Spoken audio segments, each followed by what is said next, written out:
बऱ्यापैकी नगरपालिकेच्या निवडणुकीमध्ये महायुतीचा धर्म पाळून बऱ्यापैकी निवडणुका होते. त्याच्यामध्ये भाजप असेल, एकनाथ शिंदे साहेबांची शिवसेना असेल किंवा राष्ट्रवादी काँग्रेस पार्टी असेल अजितदादाची, त्या एकत्र येऊन बऱ्यापैकी महायुतीचा कसा नगराध्यक्ष होईल ह्याच्याकडे आमचं त्या ठिकाणी लक्ष असेल किंवा त्याच ठिकाणी आमचं त्या पद्धतीने वाटचाल असेल. आता महायुतीमध्ये अनेक गटाचे नेते आहेत, पण हेच नेते अगोदरचे एकमेव विरोधक होते. नेमकं हे एकत्र येतील का? पक्ष वरिष्ठ पातळीवरनं ज्या ठिकाणी सूचना जर झाल्या, पक्ष बदलले की खालचे स्थानिक लेवलचे राजकारण समीकरण हे सगळे बदलत असतील. त्याच्यामुळे वरिष्ठ पातळीवरून काय सूचना होत्या तशी महाराष्ट्र राज्याचे मुख्यमंत्री देवेंद्र फडणवीस साहेब यांनी सांगितलंय की पक्षावरती लढत असताना ज्या ठिकाणी शक्य आहे त्या ठिकाणी पक्षावरती, ज्या ठिकाणी शक्य नसेल अशा ठिकाणी स्थानिक पातळीवरती तुम्ही तुमच्या आघाड्या युत्या करून तुम्ही लढू शकता. परंतु असं करत असताना जे महायुतीमधले घटक पक्ष आहेत त्यांच्यावरती टीका टिप्पणी करणं तेवढं टाळावं. महायुतीमध्ये नेमकं कोणते घटक पक्ष आहेत येतात? महायुतीमध्ये बऱ्यापैकी संजय मामा राष्ट्रवादी काँग्रेस पक्षात आहेत. आम्ही राष्ट्रवादी काँग्रेस पक्ष संजय मामासोबत काम करतो.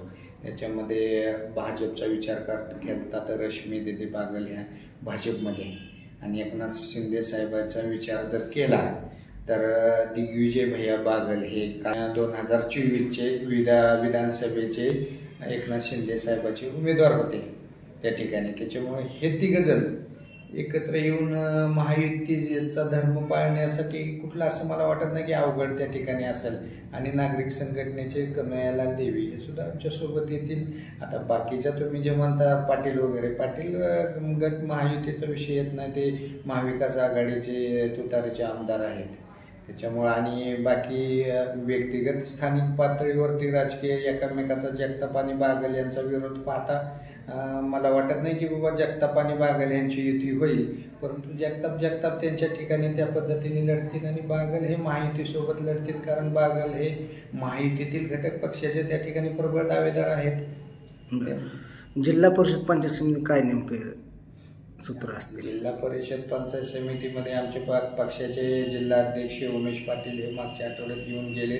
त्यांची आमची बऱ्यापैकी चर्चा झाली. आमच्या सगळ्यामधून असं सूर आहे की आपण महायुती म्हणून बागल गटासोबत भाजपसोबत युती करावी आणि युती करून आपण त्या ठिकाणी झेडपी पंचायत समिती लढवून आपले जास्तीत जास्त सदस्य कसे त्या ठिकाणी निवडून जातील ह्याच्यावरती आपण लक्ष केंद्रित केले पाहिजे.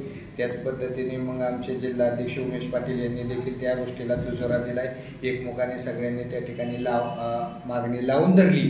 परंतु ह्या ठिकाणी राष्ट्रवादी काँग्रेस पक्षाच्या बाबतीमध्ये निर्णय घेत असताना माझे आमदार संजय मामा शिंदे हे सर्वसर्व आहेत आणि आमच्यासाठी त्यांचा शब्द हा अंतिम असेल. मामा जे निर्णय घेतील त्या पद्धतीने आम्ही लढण्यासाठी तयार आहोत. परंतु मामाचा शब्द हा आमच्यासाठी अंतिम असून मामा जर म्हणले आपण सोबळाव लढायचं तर आमची सोबळाव तयारी आहे. परंतु एकत्र लढलं तर थोडंसं अजून पुढे आपल्याला सोयीस्कर होते, संख्याबळ वाढेल. एकत्र कोण येतील?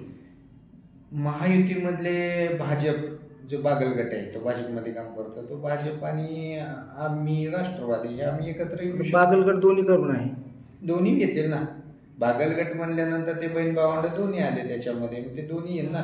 एकनाथ शिंदे साहेब शिवसेना बी तिथंच आहे आणि भाजप तिथंच आहे.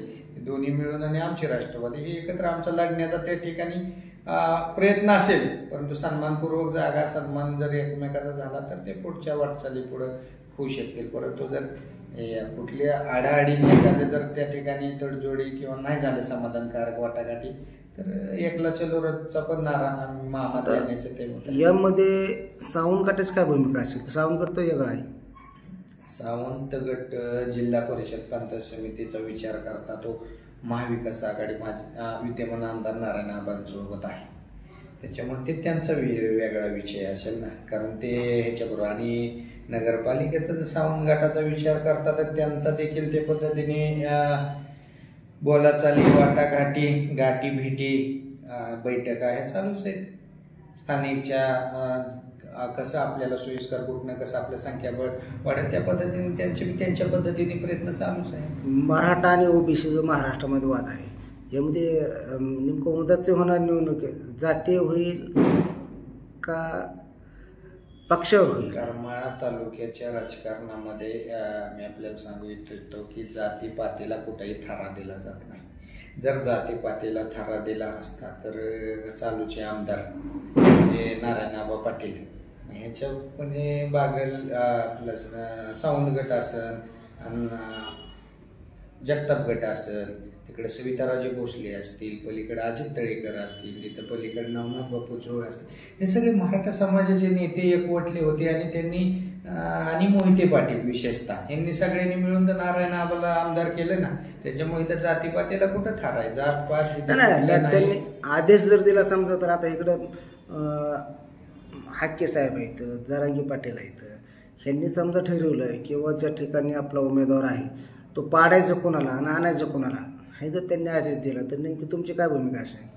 जरांगे पाटील आणि हाकेमध्ये हाकेच्या पाठीमागे आपण बघितलं की जिथं 20 लाख मतदान आहे तिथं 5,000 त्यांना विधानसभा लोकसभेला मतदान झालं नाही त्यांच्या गावात. हाकेच्या मागे समाज असायचा काही विषय येत नाही आणि जरांगे पाटील त्या पद्धतीने स्थानिक स्वराज्य संस्थेमध्ये लक्ष देण्याचं काही कारण नाही किंवा जरांगे पाटलांनी राजकारण हा नाही, समाजाला कसं न्याय मिळेल, समाजाला आरक्षण कसं मिळेल ह्याला त्यांनी महत्त्व दिलंय. जरांगे पाटलाला जर राजकारणामध्ये लक्ष द्यायचं असतं तर विधानसभेला उमेदवार उभे केले असते. त्यामुळे हाके आणि जरांगे पाटील हा पॅटर्न कुठं काही राजकारणाशी निगडीत नाही. ओबीसी कमिटीशी मूळ ओबीसी ह्याच ओबीसीला पाठीमागे मतदान करायचं आरक्षित ठिकाण जागेवर नेमकं काय चालेल का? असं असतंय गावामध्ये 4-2 लोक असे असतात, परंतु जे शून्य लोक आहे, शून्य मतदार आहे, ज्या ठिकाणी सामाजिक एकोपा सामाजिक ऐक्य बिघडणार नाही ह्याची दक्षता समाजामधले जाणकार लोक घेत असतात. बाकीचे कुणी केलं म्हणून त्याला लई महत्त्व नसते.